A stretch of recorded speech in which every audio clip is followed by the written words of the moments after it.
Hello and welcome to Long Beach Lens. I'm your host, Derek J. Simpson, Executive Director of the Long Beach Community Action Partnership. Today we have a very special guest. Please welcome a very talented vocalist and friend, Gina Eckstine. Hello, Welcome. thank you. Welcome to Long Beach. Thank you, it's nice to be here. Yeah, you're a champ for fighting the 405 and getting down here, so thank you. 405, all the freeways. And all the ones in between. All the ones in between. Yes, yes. Yeah, I got to know them real well. Right, I'm sure. So, Gina, I know that when the first time that I met you, I asked if it was okay to introduce you as the daughter of Billy Eckstine, and you kind of looked at me like, doesn't everybody kind of thing, right? So It's who I am. yeah. So for those who don't know, tell the audience a little bit about your dad, who's a very special man. Yes, my father was Billy Eckstine, and he's a very accomplished musician, not just a singer, and well respected as a musician. He had a big band back in the day. Actually, he started with Earl Hines Orchestra when he was in his early 20s. And in that orchestra, they played a lot of society swing music. And at that time, musicians wanted to be more expressive. So my dad started his own band, and in that band, he had Sarah Vaughan as his girl vocalist, Art Blakey on drums, Miles Davis on horn, Charlie Parker. I mean, it's one legend. Yeah. Now they're legends, right, but right. During that time, they really just wanted to be expressive. So in his band was the beginning of the bebop era, Okay. and musicians were able to be expressive and do improvisation. And then, unfortunately, that band didn't really pan out, Right. although now people look at it as the legendary Billy Eckstine Orchestra. Right. But at that time, my dad decided to go out on his own, and he had 11 gold records, 2 platinum, and mostly as a balladeer. Yeah. Yeah. Now, when you talk about the bebop era, I mean, before that, that wasn't even a name, was it? I mean, No. they kind of brought that into existence. Absolutely, So yeah. he was an innovator in that regard. Absolutely, yeah. And then when you mention some of those names, I mean, each one of those people are like music icons as well. Yes, now they are. Right, But right. back Then during they're that just trying time, to my make dad it. would always kid that, everybody talked about how this legendary band, but they Right. couldn't get work. Because Right. people would say, oh, they're playing out of tune because they didn't understand the voicings and the chords, and it was a whole different type of jazz music. Right. And then you say, so now he goes out on his own, and I read in something as I was doing a little research that once he performed at the Paramount Theater, and that same week or so that also Frank Sinatra performed, and he drew a larger audience Yes. than Frank Sinatra. Yes, he did. That had to be incredible. Yeah, he sold out every show that he did at the Paramount. As a matter of fact, it's funny you mentioned Sinatra because during that time, because of course the color barriers and my dad was as popular as Sinatra was during that time, but he couldn't get the work really and the money. So Sinatra and they were very good friends, and so Sinatra pretended to be sick, and my dad went and subbed for him. He was playing another club, went and subbed for Sinatra. Sinatra wasn't really sick, Right. but my dad again sold out everywhere. So Sinatra was a very good friend up until the day my dad passed. So it's interesting that you say that, especially with what's going on today in society, how even back in that day when things were so divisive, that because those two gentlemen shared their love for music and humanity, that they saw each other as equal in terms of musicians. And Yes. would you say that that's a true statement? I don't want to assume that. but it Yes, sounds I like would that. definitely say so. They were friends.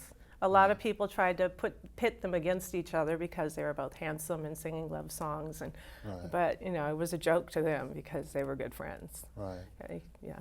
So when you mentioned then that he went out on his own, so what was that journey like? Did he ever share were there major differences between being a part of the bigger band and then being an individual in that regard? Well, he tried to keep his band together as much as he possibly could. He really he tried until it just didn't pan out. And so when he did go out on his own, he was a balladeer.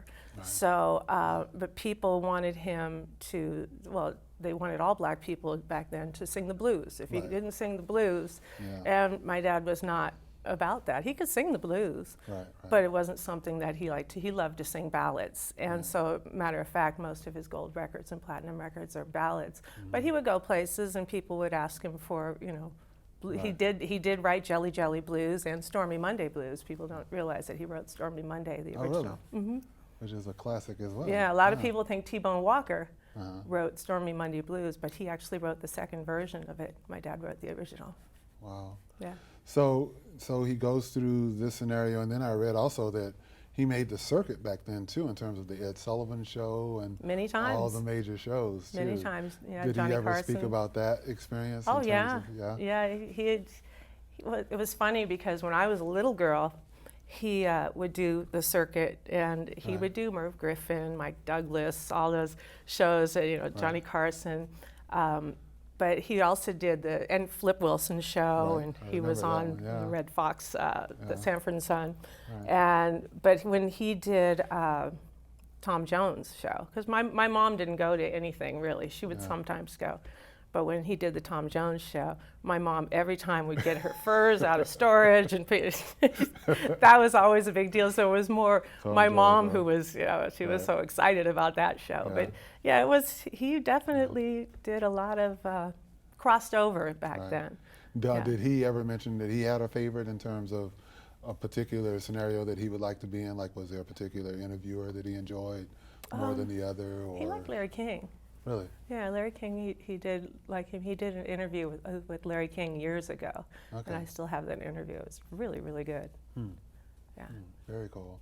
Now, so we've talked about him out there, and then there you are at home as a little girl watching all of this, and Dad and Gina. How was that relationship? Well, I'm the youngest of the 7 of us. I have 5 brothers and 1 sister. And I'm the youngest, and so I loved singing from day one. I would get albums, my favorites were like The Fifth Dimension, and and I would make it my goal in life to learn every lyric, every melody. So he saw that in me, and so I started taking voice lessons, and then I went to performance workshops. There was a workshop out here called Phil Moore. Phil did a lot of scoring for a lot of movies, and he was also Lena Horne's pianist. And he had a workshop called For Singers Only. So my dad brought me there, and so that's where I kind of got my grooming for performance. And doing, we would have to do like mini shows, and then we'd do a nightclub at the end of it. So so anyway, so he brought me there, and also I went on the road with him. I wound up, after I graduated high school, I moved to New York, and I wound up working with my dad's piano player for like 40-something years, Bobby Tucker, and he lived in New Jersey. So we got the show together, and I wound up singing with my dad in his show, doing duets that he and Sarah Vaughan used to do, which was not intimidating at all at 18. Yeah, you got to step in for Sarah Vaughan, right? Yes. And people who are hearing those songs are comparing you probably. Right, exactly. Sarah would have done it this way or that way. Right? Yeah. So before we go more Or try doing it in front of Sarah. That's another one. Oh, wow, I didn't think about that. Yeah, right, because she's still there watching. Before we go more into you, though, with him, you mentioned some of his accomplishments as a vocalist. What were some of the songs that were just outstanding that he won some of those awards for, platinum and otherwise? Well, Everything I Have Is Yours. That was his theme song.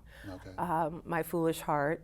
He was on MGM Records, so a lot of the artists that were on MGM, when the movies would come out, they would have their theme songs, from the movies or the soundtracks. But the MGM artists would go in there and cover those. So My Foolish Heart from the movie, My Foolish Heart became a platinum record for him. My dad was funny, he could just go in those days you just went and recorded maybe 3 or 4 times, and you take the best of it, punch in, punch out, all of that. But he would just go and record songs and then go play golf, which was really his first love. Yeah, so there was My Foolish Heart, and then I Apologize was his big hit. That's when everybody, everybody screams for me to sing that one. So, And Cottage for Sale, Prisoner of Love. I heard you talk about that one, Cottage for Sale as well. Yeah, Cottage for Sale, that's a sad song. Yeah. Beautiful, but it's sad. Every time I sing it, it makes me cry.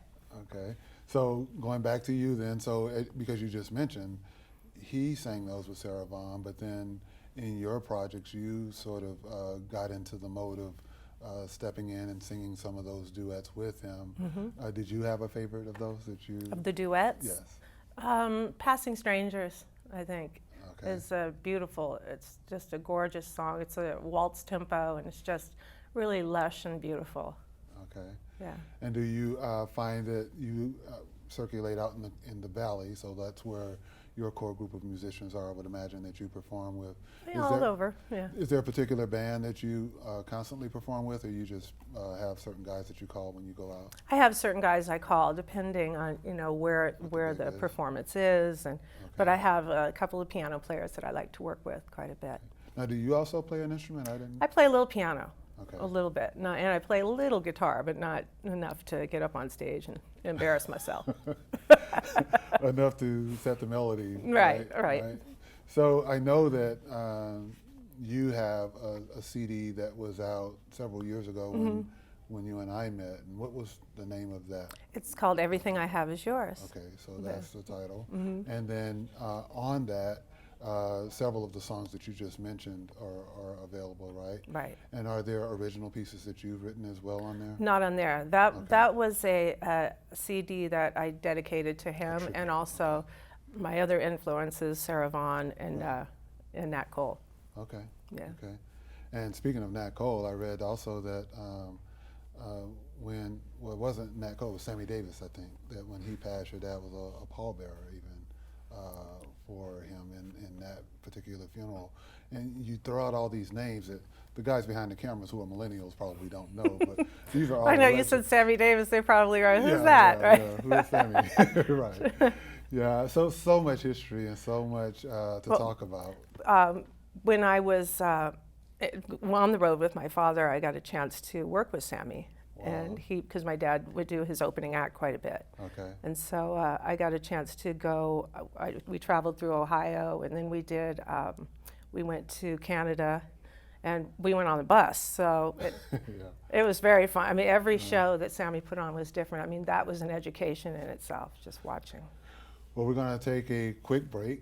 When we come back, we will continue our conversation with Gina Eckstine. Stay tuned for more of Long Beach Wind.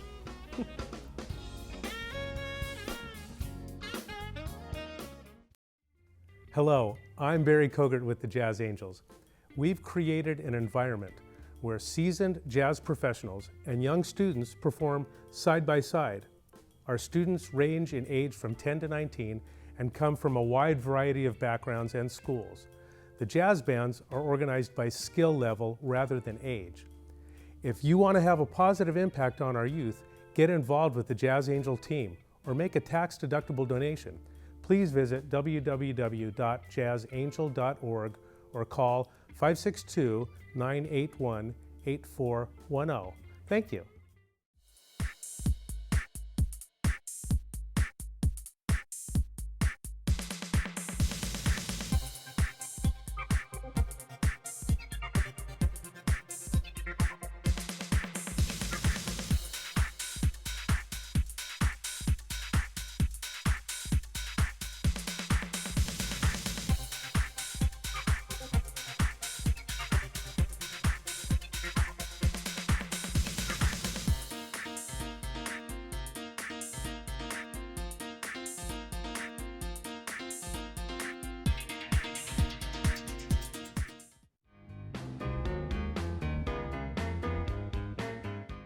Very pet friendly. Everybody has a dog in Long Beach. It's Dog City. Well, there's everything to do here. You got the Pike, you got Queen Mary, you got the beaches, you got paddle boarding, surfing. You go half a mile that way, you got surfing, you got downtown. I just think it's the most incredible, most beautiful, most unique city, which has so much to offer. So I love it here and I'll never leave.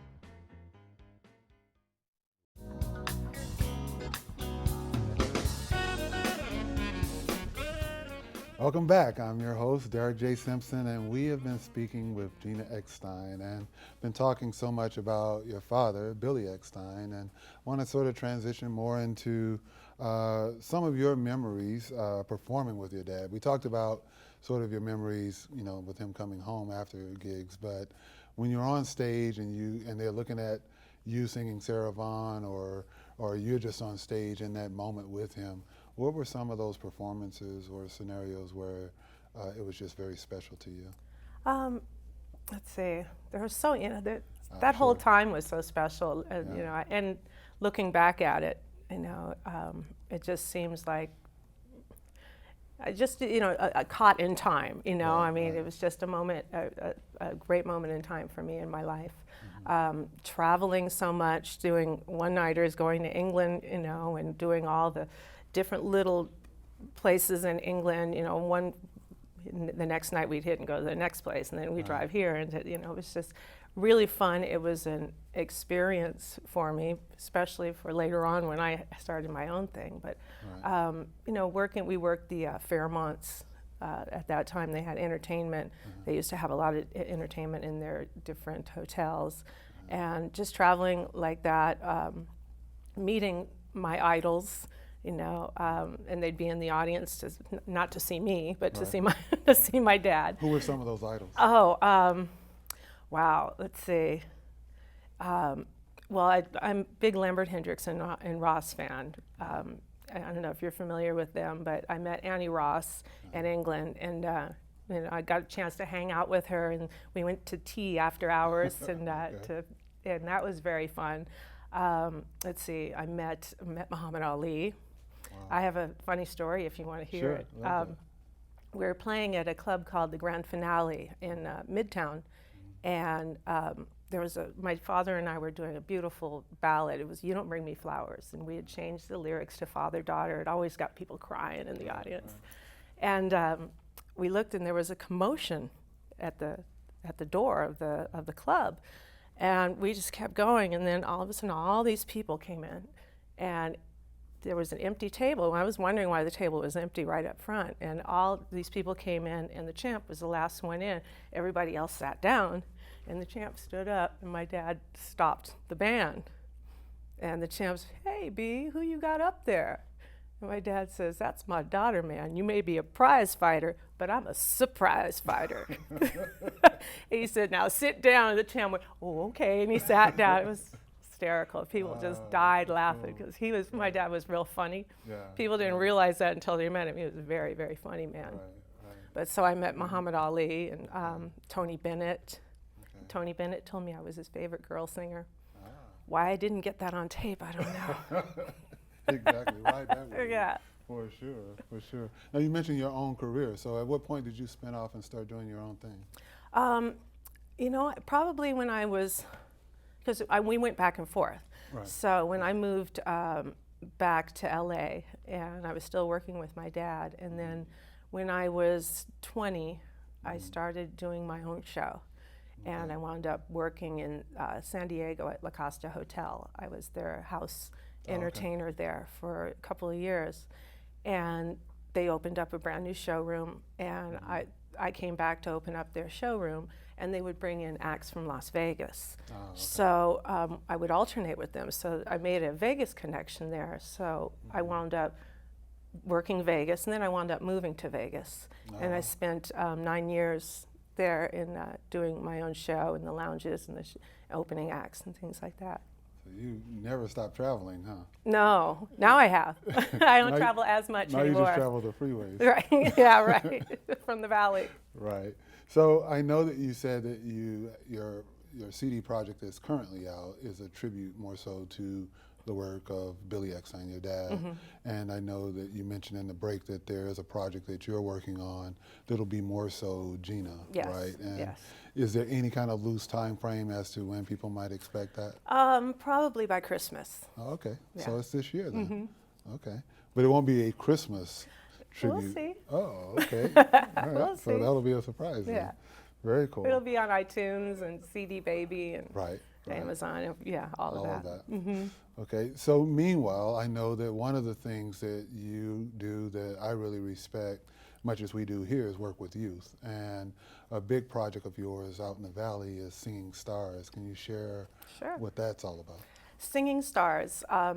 It's my program where it's a singing program, and it's in a lot of the schools. I started out after school, doing after school classes, and so Mostly elementary school, some middle school, but it's a performance, kind of like a workshop, sort of like what I had mentioned at Fillmore.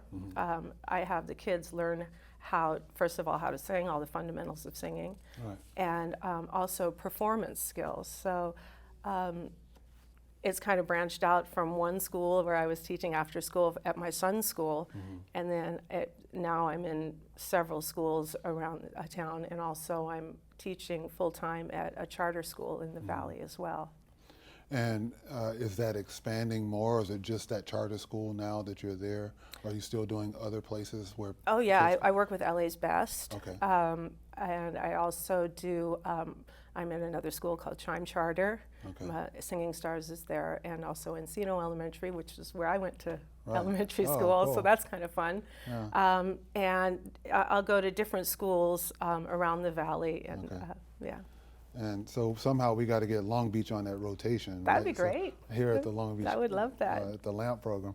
What when you see young artists that are coming in and say they want to be, a vocalist or an artist, what are some of the common things that you see that you want to help them with, and what would be your advice? So I guess it's two questions. What's some You of the mean common? technically, Yeah, or technically. technically? Well, definitely, I right away notice breathing, because if somebody's screaming, Right. I see that a lot, and eventually it wears on your voice. And I'm hearing more and more people, because it seems like singing has become, I sound like my father now, it has become a screaming contest. Right. Whoever screams the loudest, Yeah.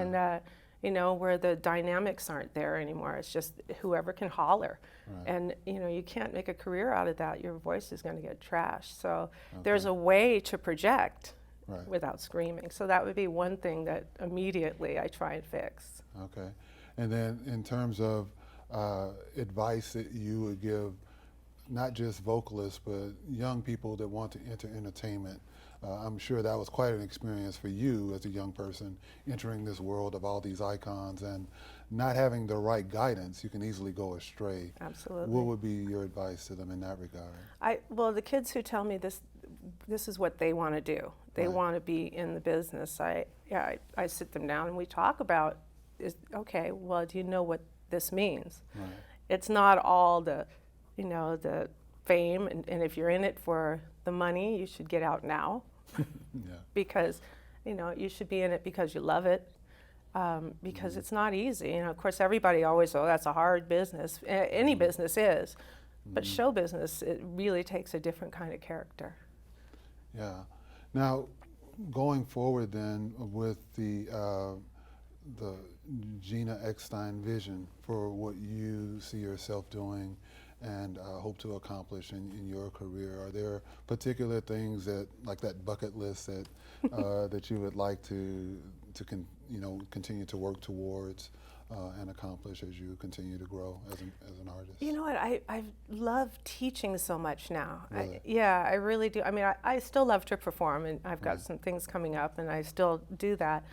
But I want to just continue teaching and have not just my program, but the payoff for me now is, since I've been teaching for about 11 years, is my kids come back where they've graduated from college, and they come back and they tell. A mom told me when at the end of the school year this last time, she says, "You don't know how much you've changed my daughter," and it just was like, it just that's what the payoff is That's what right it's all there. about. Yeah, Yeah. absolutely. Well, here at LAMP, we try to do that with our Leadership Academy mentoring program and at this agency, and we really appreciate the fact that you took so much time for this interview. Oh, but now my we're going to get pleasure. a treat to hear a song from you. Oh, good. So I'm going to say we're going to end the show with a performance by Gina. But before we go, I'd like to thank her very, very much for joining us today. Be sure to follow PatNet TV on Facebook, Twitter, and Instagram for the latest updates. We also welcome your comments and thoughts regarding this show as we strive to make Long Beach Lens a favorite source of local news, information, and entertainment. This show has been brought to you with support from the Long Beach Community Action Partnership. Thank you and thank Gina for watching Long Beach Lens.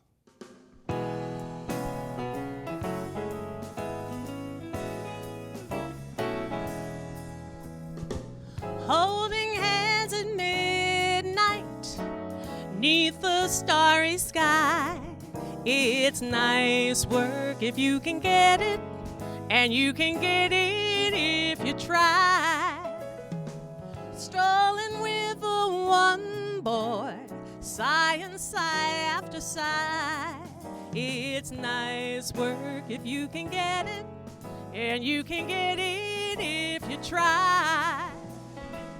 Well, just imagine someone waiting at the cottage door, where two hearts become one, who could ask for anything more. Loving one who loves you, and then taking that vow. It's nice work if you can get it, and if you get it, won't you tell me how?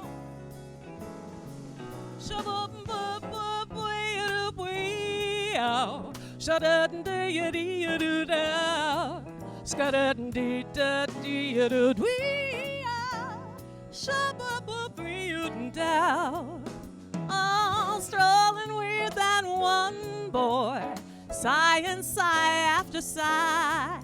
It's nice work if you can get it, and you can get it if you try.